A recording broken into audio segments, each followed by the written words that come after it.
Hi everybody, thanks so much for checking out my channel. Thanks so very much for checking out this video. Today, I thought we'd talk about a really intriguing field of study which shows that there is a fringe of conscious experience that is capable of toppling our worldviews. So today, we're going to talk about near-death experiences. We're going to talk about what they show, what they don't show, and whether or not the clinical evidence that is distilled from studies on near-death experiences points in the direction of a theistic worldview. I really appreciate your support however you want to show it, so if you get something out of this video, please click the like button, please subscribe if you haven't already, click the bell icon for notifications so that you don't miss out on future videos, and the most important thing to me is for you to comment on this video. Since I started this channel about 7 months ago, your comments have really taught me so much, and they've often refined some of my pre-existing conclusions. Now, right off the bat, I really want to acknowledge that there's a lot of pseudoscience and, for lack of a better phrase, a lot of hogwash wrapped up in near-death experience research. So I did really try to make sure that we were selecting only decent,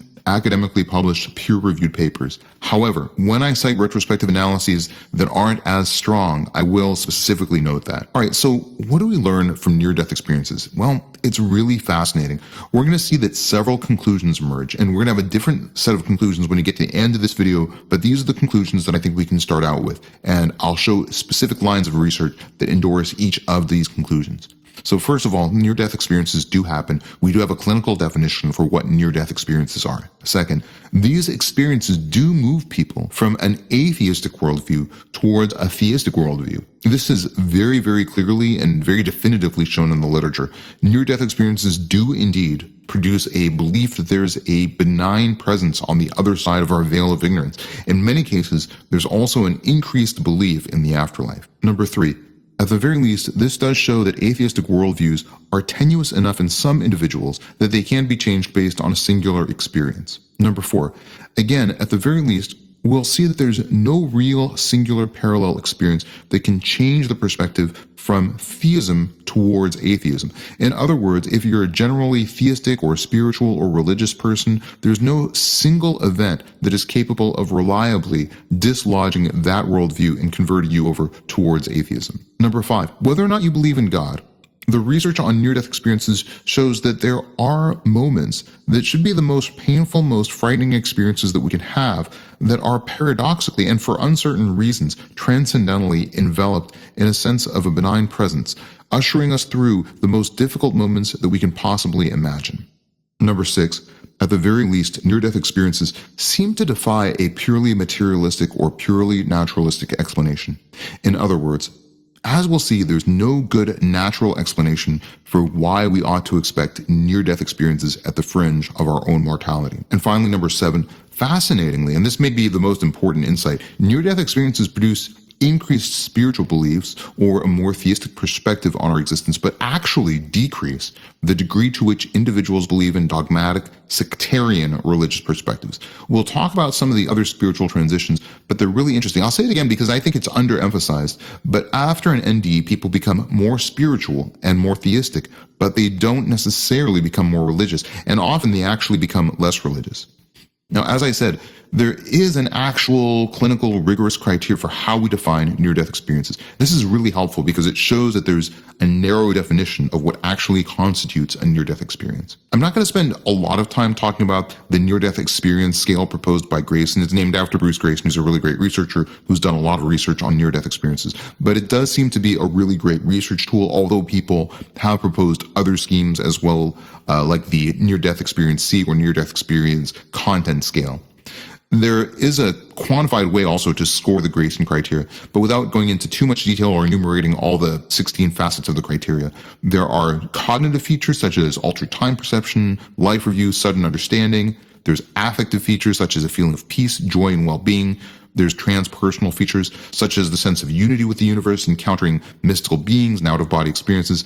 And there are sensory or perceptual features like seeing bright lights, hearing voices, or moving through a tunnel. Now, the really key importance of this scale is it helps you differentiate near-death experiences from other experiences that are superficially similar. Let's briefly mention some studies that show that near-death experiences produce a more theistic worldview overall. And there's several studies. The largest study that I could find is on the Noetic Map website. You can look up the results at this website address. but the biggest flaw with this study seems to be that it's very methodologically open. There is some screening, but there's no rigorous interview process by clinicians. So the retrospective format can open up the study to the possibility of biases. Still, the results are pretty interesting. Before near-death experiences, 26% of respondents stated that religion is very important. Afterwards, 75% of the respondents state that religion is very important.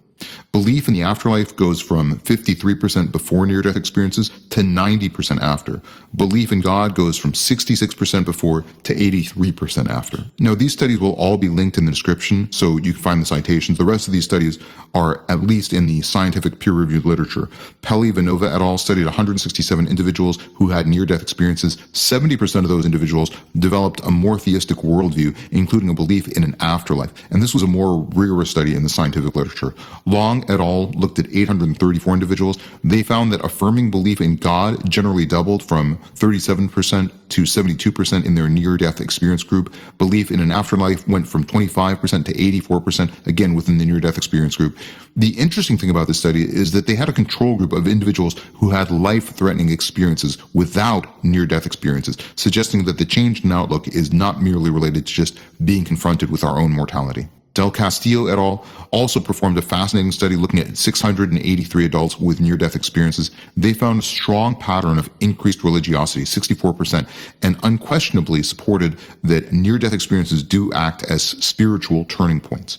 Van Lommel et al. Published one of the most rigorous studies showing that near-death experiences result in lifelong transformations of belief and values. Now, you can also find the results of the Waxman study online. This is a PhD dissertation. This is kind of an interesting study. It found that even when a near-death experience is in conflict with a prior worldview, it still functions as a spiritual catalyst. Again, I'll put the links to all these studies in the video description, and if anyone wants the PDFs, you can also email me. Now, let's talk about the counter-arguments. Some of these are really interesting. Most of them focus on trying to posit that there is a naturalistic explanation for why near-death experiences can emerge. Maybe the most widely claimed explanation is hypoxia of the brain producing some sort of anomalous nervous system experience. But there are a few problems with this explanation. First of all, when we see clinical cases of hypoxia, the things that we see are confusion, panic, and fragmented memory, not a clearly structured narrative.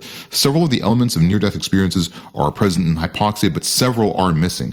Like out-of-body experiences or life review, those are things that we don't see in these events, in hypoxic events, where we do see them in near-death experiences. We've actually done studies where we look at the Grayson scores in pure hypoxia, and it's pretty low. These are obviously not randomized control studies, but they are, just retrospective analyses.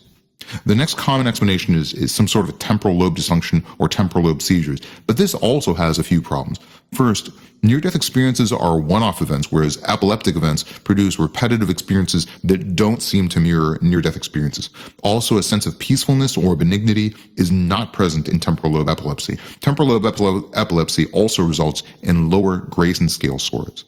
Another explanation is that maybe near-death experiences are some sort of REM dreamlike dissociative state, but again, REM intrusion doesn't have a lot of similar features. It usually is actually a really terrifying experience for people rather than being peaceful. Dream contents in REM sleepers are often unstable and illogical, so it's not a cohesive narrative experience. Also, the memories that we have from dreams often change over time, whereas near-death experience memories seem to be very stable. Also, like with a lot of these entities, near-death experiences produce homogeneous experiences across different people that have a lot of similarities, whereas that doesn't really match the pattern for a lot of these other entities. All right, what about maybe some sort of a neurotransmitter surge of some sort? Well, we actually have pretty good drug mechanisms that can simulate different types of neurotransmitter surges, but those experiences don't really explain a lot of the features, and also they result in low Grayson scale scores again. Ketamine is probably the closest pharmaceutical parallel of a near-death experience. However, there's no evidence that our brains can produce ketamine endogenously. Also, ketamine experiences are frequently chaotic, bizarre, and frightening. We don't really see this range of emotional reactions to near-death experiences. Some people talk a lot about DMT. There is a theory that you can find online that there's an endogenous surge of DMT from our pineal glands when our brains die. However, I've actually not found this reliably in scholarly literature, so I think this is pretty speculative. I think the explanation that DMT comes out of the pineal gland with a massive surge of death is not really supported by any actual studies. And also, DMT doesn't produce high Grayson scale criteria scores that near-death experiences produce. DMT specifically seems to be notably absent in terms of producing life review experiences. Life review experiences happen with near-death experiences and don't seem to happen with a lot of these other categories of experiences. It's also interesting that some studies do show that with high-dose psilocybin or DMT, you can get people to identify less frequently as atheists. I don't know if this works really to debunk the argument against near-death experiences. In other words, if there are pharmacological interventions that can decrease identification with atheism, then doesn't that show that those atheistic beliefs are more tenuous in at least some of the population? But it is at least interesting that some pharmacological interventions can dislodge atheistic worldviews in some people. Ketamine can produce a more theistic worldview or increasing spirituality, but it's not a very long-lasting or robust experience. And psilocybin has seemed to have been shown to have evidence of producing increased spirituality. This was shown in a study by Griffiths et al., which I'll put on the screen. More than 2/3 of those who identified as atheists before their psilocybin experience no longer identified as atheists afterwards. However, other large studies have also debunked this. There was a big study in 2024 by Nayak et al., which I'll put on the screen. This was a study of 657 participants who used psilocybin that showed essentially no change in their metaphysical beliefs. So at any rate, when we compare large population studies, it does seem like conversions away from atheism after pharmacological exposures are less pronounced, certainly, than near-death experiences. It's also not really clear that those experiences and those changes are sustained over the long run.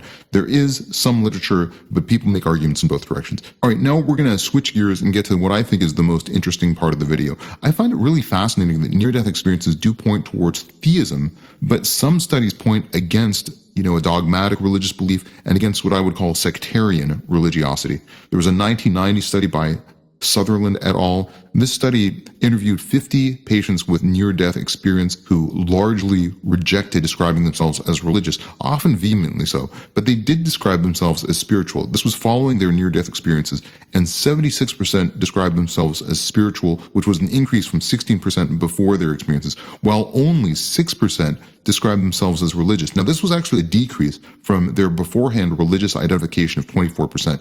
So in this study, near-death experiences caused an increase towards spirituality, but actually a decrease towards religiosity. Now, Ring in 1980, this is a bit of an older study, but they also found a similar paradox where some patients with near-death experiences said that they felt more religious internally, but that didn't necessarily translate to an increase in a specific religious affiliation with an organized religion. And in some cases, there was actually an explicit indifference towards organized religion. So there is some evidence, not a lot, but it seems to show that near-death experiences produce spiritual beliefs and theistic worldviews, but those beliefs are more broad and universal and less sectarian. So let's recap some of the conclusions that we've reached. First of all, near-death experiences do happen. That seems at least pretty clear. And we have a pretty good sense clinically of what these experiences are and what defines a near-death experience. Second, we don't have a lot of good experimental, pharmacological, or other models for what happens when there's a near-death experience. We have a lot of models, but none of them seem to work very well.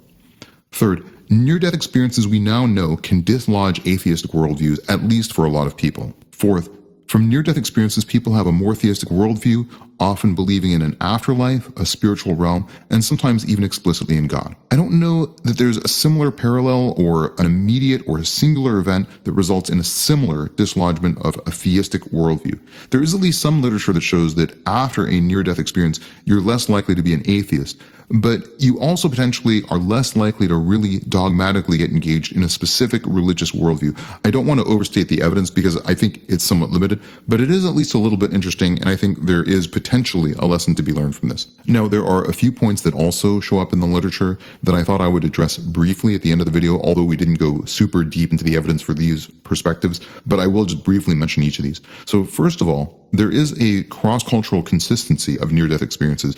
So these experiences do show remarkable consistency across different cultures, different time periods, and different religious backgrounds. So cultural factors can influence interpretation, but the core phenomenology, leaving the body, moving through darkness towards light, encountering your presence, life review, transformation, appears relatively stable across a lot of different cultures. So this cross-cultural consistency is harder to explain if near-death experiences are purely brain-generated or if they're just generated through mechanisms that can be mimicked by pharmacological properties. All right, the second point I want to mention is there is this problem of enhanced consciousness, which is sort of a paradox. So one of the puzzling features of near-death experiences is that they involve enhanced lucid consciousness during periods where brain function does seem to be severely compromised or absent.